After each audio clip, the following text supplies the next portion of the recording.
नमस्कार, मी मनोशी पाठक आणि बातमीपत्रात आपलं स्वागत। बातमीपत्राच्या सुरुवातीलाच बातमी आहे ठाकरे गट आणि मनसे मधल्या राड्याची।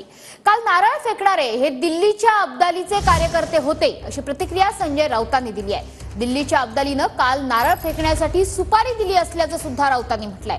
काळोखाचा फायदा घेऊन फेकलं म्हणून वाचलात असंही राऊत म्हणाले आहेत।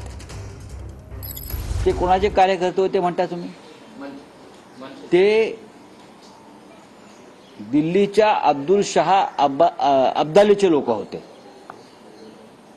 अब्दुल शाह अहमद शाह अब्दालीनं महाराष्ट्रामध्ये गोंधळ निर्माण करण्यासाठी ज्या सुपाऱ्या दिलेल्या आहेत त्यातली ती एक सुपारी होती।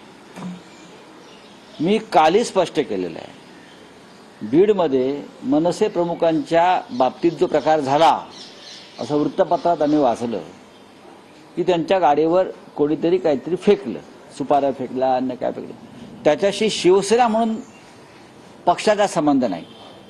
कोण म्हणते ऍक्शन रिॲक्शन कोणी करण्याचा प्रयत्न झाला असेल, काळोखाचा फायदा घेऊन काही फेकला असेल म्हणून तुम्ही वाचलात। जर तुम्ही मर्दांचे अवलाद असतात तर समोर येऊन केला असतात। माझी त्यांना हात जोडून विनंती आहे पक्षातर्फे, शिवसैनिकांतर्फे,